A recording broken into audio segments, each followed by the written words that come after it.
Hello YouTube family, कैसे हैं आप लोग। आई होप सब अच्छे होंगे। तो मैं रिंकी स्वागत करती हूँ अपने यूट्यूब चैनल में। स्टोरी मेंटोर मेरे चैनल का नाम है। जाइए और सर्च कीजिए और देखिए इस पे वीडियो गाइस। तो आज का जो टॉपिक है कि जो प्री मेच्योर बेबी हो जाते हैं, जैसे 7 मंथ बिफोर जो बेबी हो जाते हैं, उनका ग्रोथ कैसे होता है और मन किन किन बातों का ध्यान देना होता है। जैसे suppose 7 month before, 6 month, 7 day, 6 month, 15 days का जो बेबी हो जाते हैं, उनका लो बर्थ होता है। तो उनको किन किन बातों का ध्यान रखेंगे हम उसकी केयर के लिए, और कैसे उनका वेट गेन होता है। तो आज का जो टॉपिक है गाइस यही है। बिकॉज़ मेरा भी बच्चा जो था 6 मंथ 5-7 डेज मतलब ऐसे ही था, प्रीमेच्योर ही था, जिसका वज़न जो था उसमें 1 kg 200 ग्राम के करीब में था। तो ऐसे बच्चों को क्या होता है, उससे भी लो बर्थ के जो बच्चे होते हैं, इंडिया में तो अब धीरे धीरे फैसिलिटी बढ़ चुकी है, बट जैसे कि बच्चा अगर NICU में है, ऑक्सीजन वगैरह ले रहा है, तो ऐसा भी होता है कि नॉर्मल रूम टेम्परेचर पे बच्चे को रखा जाता है और मदर को बुलाया जाता है हॉस्पिटल में, जिसे कंगारू फीड बोलते हैं। कंगारू फीड कराना होता है, जिससे क्या होता है क्या कि बच्चे का जो ग्रोथ होता है ना, वो बहुत अच्छे से मतलब होता है। कंगारू फीड का मतलब होता है कि माँ जो होती है अपने बच्चों को कंगारू फीड देती है, या माँ हो फादर हो। मत फीड का मतलब ये नहीं कि मतलब वो खाना खाता है, ऐसा दूध पीता है, ऐसा नहीं।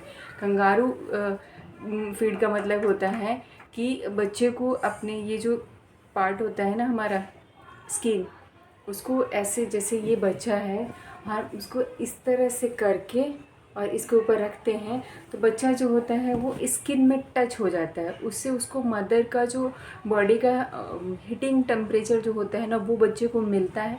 तो उस ये लगता है कि बच्चा पेट के अंदर है, जिसकी वजह से उसका थोड़ा ग्रोथ जो होता है धीरे धीरे धीरे धीरे अच्छा होता है।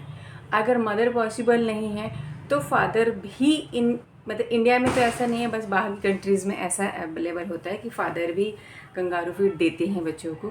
बट इंडिया में मोस्टली मदर का ही बुलाया जाता है, बिकॉज मदर की स्किन सॉफ्ट होती है। थोड़ा सा जेंट्स का जो होता है ना, बाल वगैरह होते हैं, तो वो सारी चीज़ों को ध्यान में रखना पड़ता है, क्योंकि वो जो छोटे बच्चे होते हैं बहुत ही सॉफ्ट होती है, तो बहुत ही सेंसिटिव होती है। तो कंगारू फीड इस तरह से दिया जाता है। दूसरा चीज़ कि अगर किसी को ऐसे प्रीमेच्योर बेबी ना हो, अच्छा भगवान करे सबको हेल्दी बेबी हो, बट अगर जैसे हो जाता है इन केस, जैसे कि मेरे साथ में हुआ, तो वेट गेन के लिए क्या करके देखिए कितना डिफरेंसेस होता है। एक पेट के अंदर जो बच्चा रहता है उसमें, और एक जो पेट के बाहर निकल जाता है बिफोर द मतलब प्री टर्म जो हो जाते हैं, समय से पहले जो बच्चे हो जाते हैं, उसमें कितना डिफरेंसेस होता है। अगर बच्चा 6 मंथ के से लेकर 9 मंथ तक, मतलब पूरा 9 मंथ तक अगर पेट में रहता है, तो 6 मंथ तक जो उसका वेट गेन होता है, वो बॉडी फॉर्म उसका बनता है, बॉडी पार्ट वगैरह बहुत अच्छे से बन जाती है, सब चीज़ बहुत अच्छे बन जाता है। वेट जो होता है यही 1 से 1.5 kg पे के अप्रॉक्स में होता है। तो ये बिल्कुल प्री मेच्योर बेबी के का वेट होता है। 6 मंथ के बाद बच्चे का जो है वेट होता है वो बढ़ता है। पेट के अंदर जो 6 मंथ के बाद बच्चे का जो वेट होता है वो बढ़ता है, तब जाके वो 9 मंथ कंप्लीट होते होते उसका वेट जो है 3 kg, 3.5 kg, 3.25 kg तक चला जाता है। अगर बच्चा पेट के अंदर रहता है तो उसका वेट कितना ग्रोथ करता है 3 महीने में। अगर बच्चा प्रीटर्म हो जाता है, तो उस केस में देखिए कितने सर्वाइव करना पड़ता है, क्या क्या चीज़ें फेस करने पड़ते हैं, कितनी प्रॉब्लम होती है। बच्चे का वेट भी गेन बहुत धीरे धीरे होता है। जस्ट लाइक 3 महीने में जो बच्चे का वेट गेन हो जाता है, 1 kg का बच्चा अगर 6 मंथ में है, 1 kg 200, 1 kg 300 500 ग्राम तक, 1.5 kg का है, तो पूरे 3 महीने में उसका वजन डबल हो जाता है। यानी 1.5 kg का है, 3 kg हो जाता है, 3.5 kg हो जाता है, 4.25 kg भी हो जाता है। बट होने के बाद अगर बच्चा NICU में रहता है तो उसका वेट, क्योंकि मेरा बच्चा जो था 1.5 महीने अप्रोक्स, 1.5 महीने, 1.5 से 2 महीने तक NICU में था, जिसका वेट सिर्फ उसमें जो एडमिट हुआ था, तो वो उसका जो वेट था उसमें 1 kg 200 ग्राम था, और जब वहाँ पे डिस्चार्ज किए मुझे बच्चे को, जब मुझे दिया तो उसका वेट जो था उसमें 1.5 kg तक था। 1 kg 200 ग्राम बर्थ हुआ था और 1 kg 500 ग्राम उसका मतलब वेट जब हुआ तो उन्होंने डिस्चार्ज कर दिया था। तो आप समझ सकते हैं कि पूरा 1.5 महीना हॉस्पिटल में रहने के बाद बच्चा कितना वेट गेन हुआ। सिर्फ 300 से 400 ग्राम, ऊपर से मेडिसिन चली सो वाला, एक्सपेंस आपके बढ़े सो वाला। तो ये सारी चीज़ें होती है प्रीटर्म और फुल टर्म बेबी में डिफरेंसेस। प्रीटर्म बेबी का बहुत ज़्यादा ध्यान रखना पड़ता है हर चीज़ को लेकर, एक्सपेंस भी बढ़ जाते हैं, देन आपको केयर भी बहुत ज़्यादा करना पड़ता है, उनका वेट गेन भी बहुत धीरे धीरे होता है, इम्यूनिटी इनकी वीक होती है, तो इन सब चीज़ों को बहुत ज़्यादा ध्यान देने पड़ते हैं। तो ये है प्रीटर्म बेबी। अगर मदर फीड नहीं हो रहा है तो कोशिश कीजिए कि वो मदर का फीड हो, मदर मिल्क बढ़े।